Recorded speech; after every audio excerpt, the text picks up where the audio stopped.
Welcome to the video, guys. We're going to open this up today and have a look at the Titan bandsaw. A few little bits to mention then before we get it out. It comes with a push stick, mitre gauge and a fence, 3 Allen keys, and obviously the table itself. It tilts for angled cuts up to 45 degrees. It's got a built-in dust port if you've got anything that can collect dust. It's got additional support, which is this little foot here. You can see on the picture there, just to stop it from toppling over. Quick change blade system, mitre gauge and a rip fence, and then just a few other little bits which I'm not sure if they've mentioned here. You've got your blade, the size of the blade if you ever need a replacement, your working area, which I believe is this area here, which is basically 305 by 305 millimeters. I'm assuming that's the max depth that you can cut at a straight angle. 80mm, so it's quite a chunky bit of wood that you can get through. Max distance here, which I believe will be from your back piece of the frame to the blade, which is 230mm. You've got your angle there, 0 to 45, dust collection, your support, obviously the quick change blade. I think that's the main bits covered. Obviously 350 watt. So we'll get it out of the box now and have a look. Out of the box, we have got our work surface area here that needs attaching, as well as the support legs. We've got some little rubberized feet here, which should hopefully stop it wobbling around and vibrating. Push stick, instruction manual, a little mitre gauge there, our 3 different size Allen keys, a little turning handle, some nuts and bolts, and the bandsaw itself. So a few little bits to put on there. As you can see, the blade is already attached. So we'll get everything put together now and then we'll have another look at it. First step then is attaching the rubber feet. So we're going to go with the bolt through the bottom. Just push that up as much as you can. Tilt up your saw and line that up. Try not to push the bolt back through. Just need to try and screw this in without it dropping down, just so it catches. And obviously tighten it up, and you want to do that with each of the corners. 4 feet are now on and nice and secure, as you can see. What you could do though, if you prefer, is you could actually attach this directly to a workbench, obviously drill through. So say this, for example, drill through underneath and fix it down, but I'm not 100% sure where I want that yet, so I'm just sticking with the feet for now. Just need to add the support now, so we literally just slide this in, these 2 holes here, and then you've got options. You can either have it, if you can see, they're not that far apart. You can choose which hole you want it in, for how far you want these legs to stick out. So if you're having it like in a corner maybe, you might not want them sticking out as much. I'll just try and line up with that one. Might be a bit hard to do on video, but basically we go bolt, washer, through, and then the nut underneath, and then just these little feet on these ends. There's no screw in these ones, so they do just sit on apparently. Like so, even though it looks a bit,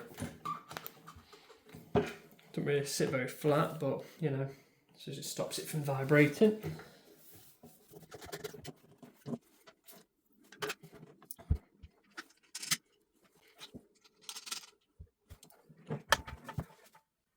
There we go. I've not over tightened these just in case I do want to change it a little bit. So, come to my first big problem with one of these machines. All the other Titan stuff's been fine, but this just wasn't happening.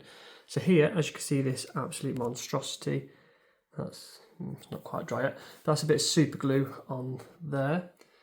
Idea is that was a hole, and this part was supposed to just screw in, and it did not.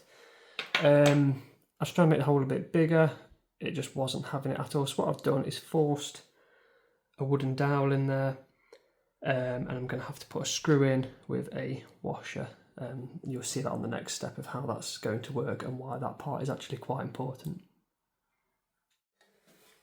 We now just need to attach the little work base the little plate that we're going to be working on. First things, we need to remove this little piece here by just unscrewing that bolt at the back. So this is where it gets a little bit fiddly, and I might struggle to get this on camera. But the reason we've taken that off is because we need to be able to get the blade through this gap. And through the blade. And then there's two little bits underneath, I'm not sure if you can pick them up very well, and they need to slot into this bit. So at the same time, hold it with one hand, you need to pull this out so it can kind of wiggle in. Just be careful of the blade.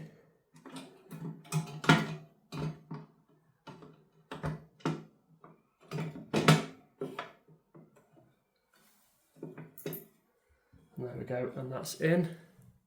Right, I'm at the part now where I'm meant to attach this piece. Obviously, as I've explained, it's meant to go through this hole here and then tighten up. And the idea behind that is it'll push this flat against the saw itself and give you a nice flat work surface. Obviously, I couldn't get mine in, so I've put a dowel in there. And my idea is with a couple of washers and a screw to tighten it up. So let's hope that works.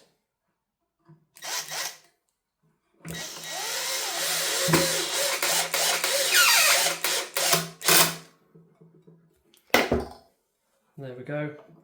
That is nice and tight against there.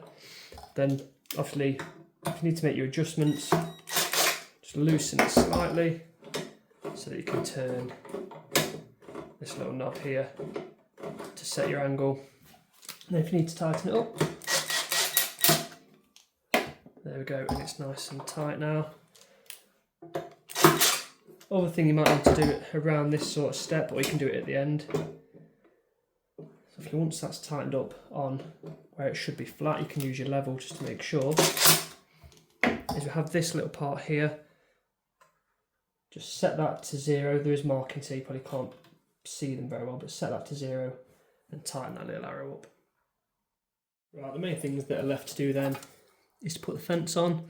I believe what we do is hook this end over the right hand side, and then we tighten it up by turning this little lever. So that hooks over just like that. Not sure if you can really pick it up, but we push this down on the other end and turn it up so it's nice and tight. And that's securely in place. And the last little thing then is the mitre gauge. I'll try and get that in the light so you can see the numbers. We've got 0 in the middle here, and it goes to 60 on either side. So if you set whatever angle you'd want, tighten it up, and it basically just slides into this little groove here. So set your angle, get a piece of wood, and you'll just push that along, and that's the angle you'd get. Only thing to do now then is just to get it switched on and give it a little go. All I'm going to do first is turn you up a little bit, this handle here to loosen it, and then we've got this one to go up and down to the rough thickness of the wood.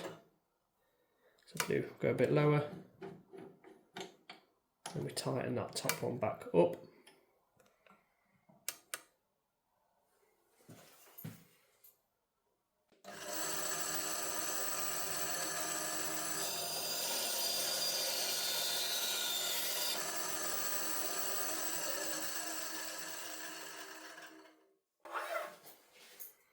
As you can see, nice clean cut there. Wasn't using any sort of guard though, so it won't be perfectly straight.